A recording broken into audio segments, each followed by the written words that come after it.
Hi guys, welcome. We're going to be talking about infective endocarditis.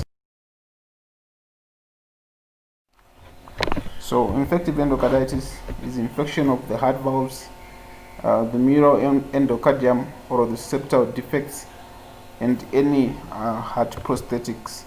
It can be acute, that is, if it is less than 2 weeks, or it could be subacute, which is more than 2 weeks. And acute usually occurs in patients that have normal heart valves, so subacute usually occurs in patients that have got underlying heart valve problems. So in the US, there is about 1 case per 1,000 pediatric admissions which come with infective endocarditis, and 75 to 90% of pre-existing cardiac abnormality, and there's increased incidence in preterm babies, even those with normal heart valves, because of long-standing catheterization and interventional therapies. Then there is no racial or sex predilection noted. And about 10% occurring in patients without predisposing factors, and is due to Staphylococcus aureus. So what are the risk factors for infective endocarditis? We have congenitally abnormal valves. Then we have congenital heart disease, prosthetic heart valves, implanted vascular grafts and patches. Then we have previous surgery to heart valves, and rheumatic heart disease. Then for adults or maybe adolescents, we talk of IV drug abusers. Then chronic immunosuppression. Then a previous episode of infective endocarditis. Then central venous catheters, especially for neonates, are a risk factor. So for the pathophysiology, what happens is that if there is a valve there that's stenotic or incompetent, there will be a turbulent flow across that valve, or if there's systemic to pulmonary communication, there will be turbulence of flow, and that turbulence of flow damages the endothelial lining, then causing activation of platelets, and the platelet deposition as well as fibrin deposition, and this leads to a sterile thrombi. Okay. Then with the indwelling catheters, they also damage the endothelium and cause the same process of formation of a thrombi.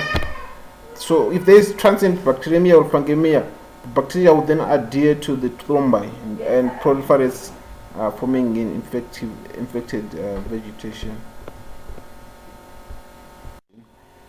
So which microbiomes cause infective endocarditis?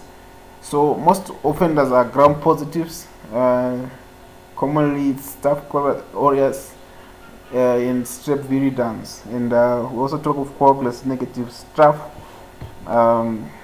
and other things. Then we also talk, so we say Staphylococcus aureus is the most common cause. Then we can also get enterococci, but these are resistant to treatment with antibiotics. Then there's a fastidious group of gram-negative organisms known as the Hasek groups, which comprise of Haemophilus, Actinomyces, Cardiobacterium, Echinella, and Kingella. And this Hasek group is common in neonates and the immunocompromised. And it's very difficult to grow, but as long as it's grown, it's highly suggestive of infective endocarditis, and it qualifies for the major criteria if we are going to be using the Duke criteria. So fungal endocarditis causes severe disease with poor prognosis. They tend to cause large friable vegetations. Okay, so what are the clinical features of bacterial endocarditis? So in the acute bacterial endocarditis, the patient can be very sick. It can be toxic with a febrile illness. The heart is often normal before, but then after that you can develop heart murmurs and other complications. Then for subacute bacterial endocarditis, like you said, this one occurs in patients that have an underlying heart disease or heart problem. So it's indolent, and it common. Its signs due to bacteremia or fungemia, and there can be inflammation of the valves, and the vegetations can dislodge, and there can be embolic phenomenon. Then we also talk of the immunological response. So they are what are known. There are some mediated immune complexes that form, and these immune complexes can, if they're deposited as well in different organs of the body, can predispose, can cause um, immunological effects. Okay, so the presentation of infective endocarditis, so they can just present with a fever. Sometimes it can just be a low-grade fever. They can have chills, chest and back pain. They can have joint pains or just muscle pain. Then they can have malaise or difficulties in breathing. Then they have night sweats and weight loss. Some can present with seizures, headaches, and confusion because of airlines that have been thrown. And signs of infective endocarditis include an elevated temperature, tachycardia. Then we talk of an embolic phenomenon. So the embolic phenomenon, this is the vascular, or we call it embolic or vascular phenomenon. It's include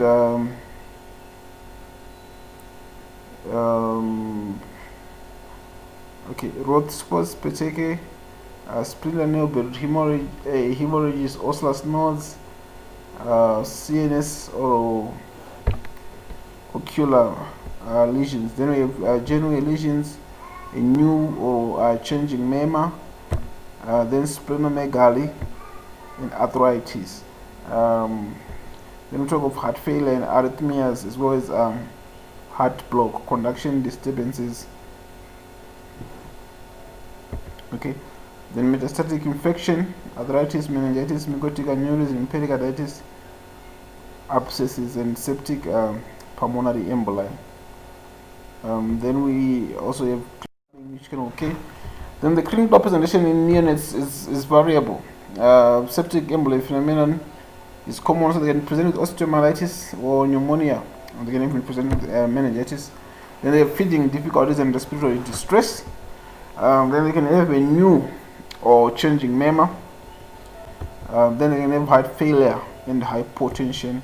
Then osseous nodes, roth spots, genuine lesions, and sprinters, hemorrhage are rare in neonates. Then we talk of the clinical features and physical findings. So these differ with duration. So you find that in this study, fever was very common and petechiae, then changing memas and hepatomegaly.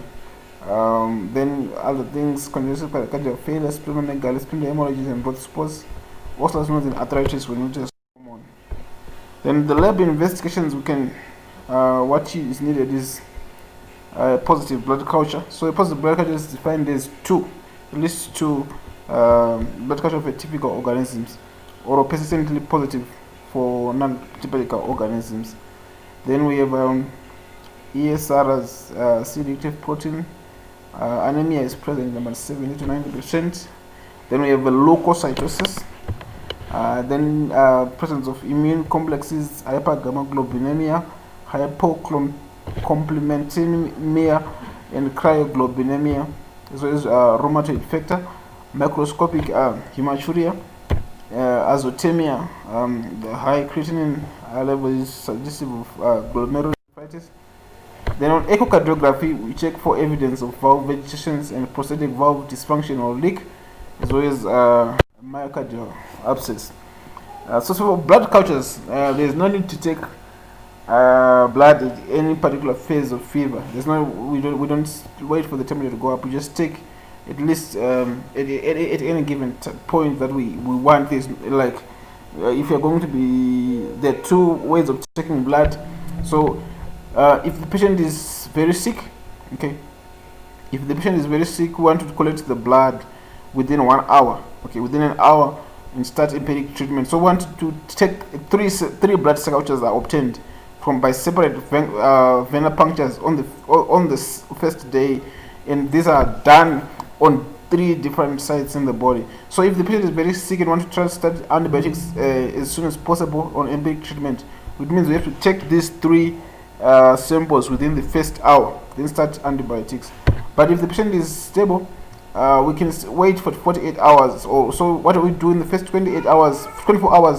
We take the 3 blood cultures, then send to the lab. If there's no growth, In the next 48 hours, we take 2 more samples, and then start antibiotics after 48 hours. Okay, so in neonates, in infants, we take 1 to 3 mils of blood. In young children, and in older children, we take 5 to 7 mils of blood. So the request form should be labeled so that the lab can incubate the blood for at least 2 weeks. Then we also, if we suspect fastidious organisms, the lab needs to be told so that they can also culture for fastidious. So culture-negative infective endocarditis is defined as clinical and echocardiographic signs of infective endocarditis, but persistently negative blood culture, and commonest cause is recurrent or recent antibiotics use, and as well as fastidious organisms that are difficult to grow in vivo. Then filamentous fungi, which give negative results on blood cultures, e.g. Aspergillus fumigas. Then it can be relatively rare causes of infective endocarditis with negative routine blood cultures such as Coxiella burnetii, Brucella, Legionella, and Bartonella. Then the diagnosis, we need the modified Jukes criteria, which is major and minor criteria. And the major criteria is got 2 components: is the blood culture and the valvular involvement. So for the blood culture, we take positive blood culture, which is at least 2 separate blood cultures for a typical organisms, or more than 2 or more for less typical organisms. Then typical microorganisms concerning infective endocarditis from 2 separate blood cultures is noted below. If written strep bovis or Hasek groups, or 2 community acquired staph aureus or enterococci in the absence of a primary focus, or B microorganisms concerning infective candidiasis from persistently positive blood culture, defined as 2 positive blood culture blood samples drawn 12 hours apart, or all of the 3, or a majority of 4 separate cultures of blood with first and last sample drawn 1 hour apart.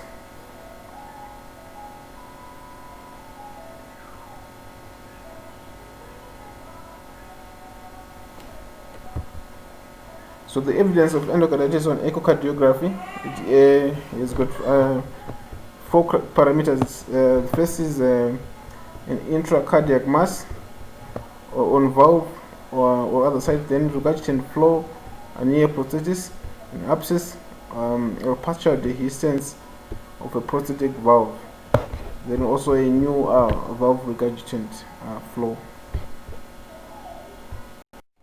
Then the minor criteria is predisposing condition, so underlying congenital heart disease or rheumatic heart disease or any other heart disease, valvular heart disease. Then a fever greater than or equal to 30 degrees Celsius. Then we have the vascular phenomenon, which is major arterial emboli, septic pulmonary infarcts, mycotic aneurysm, intracranial hemorrhage, conjunctival hemorrhages, and general lesions. Then we talk of the immune complex phenomenon, which is glomerulonephritis, arthritis, rheumatoid vector, osseous and rot spores. Then a single positive blood culture or serologic evidence of infection. So this doesn't meet the blood culture criteria for major, so it's a minor criteria. And echocardiography signs not meeting this major criteria.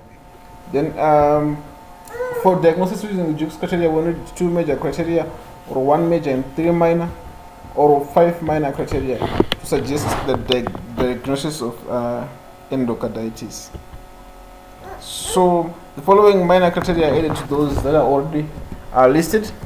So the presence of newly diagnosed clubbing, splenomegaly, spleen hemorrhages, and petechiae, a high ESR and a high C-reactive protein, and the presence of central non-feeding lines and peripheral lines, as well as microscopic hematuria.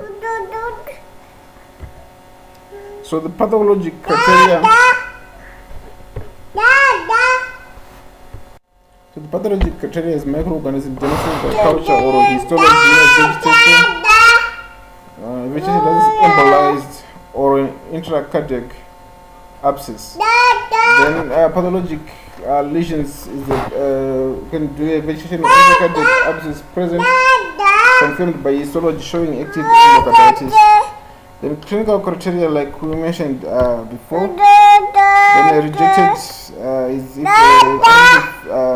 diagnosis is echo in infective endocarditis is to determine the site and extent of valvular disease, establish a baseline industrial monitoring of ventricle function, and then establish associated problems like pericardial effusion and myocardial abscess formation.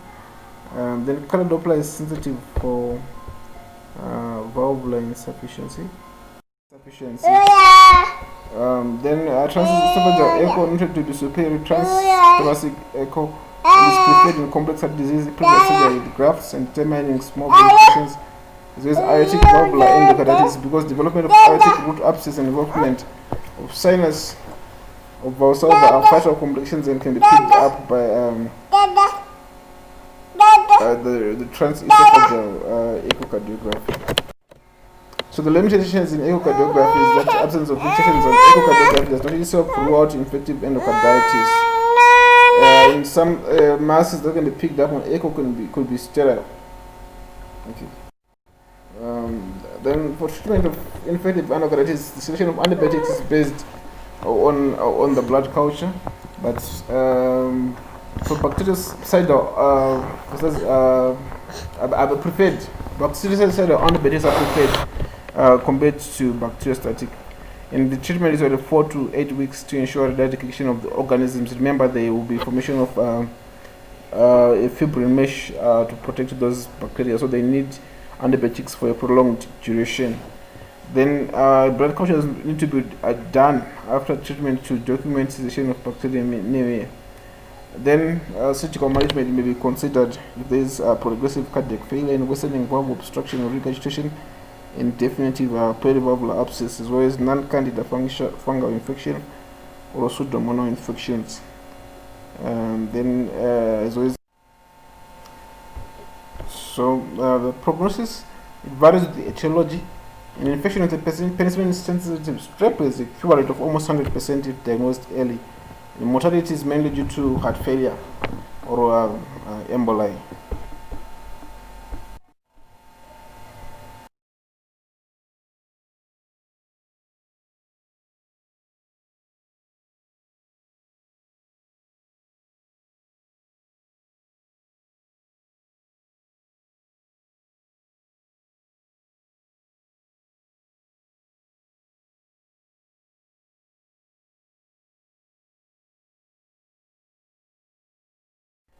Aureus infection, fungal infections, previous infective endocarditis, prolonged clinical symptoms more than 3 months, and cyanotic congenital heart disease, in patients with systemic to pulmonary shunts, then poor clinical response to antimicrobial therapy. So the prevention of anti-infective endocarditis, there is usually antibiotic prophylaxis prior to dental procedure involving manipulation of gingival tissue. So patients with prosthetic valve or prosthetic material used for valve repair would need antibiotics. Patients with the previous endocarditis or congenital heart disease or significant valvular disease who have undergone cardiac transplantation will need antibiotics prior to dental procedures. So the drug that will be given should be given every 30 to 60 minutes before the procedure. So there could be amoxicillin, ampicillin, or ceftriaxone. If it's vancomycin that needs to be given, it has to be about 120 minutes before. So for multiple samples increase the chances of isolation of bacteria and to differentiate contaminants from pathogens. Then so blood cultures media, so inoculate blood into the bottle.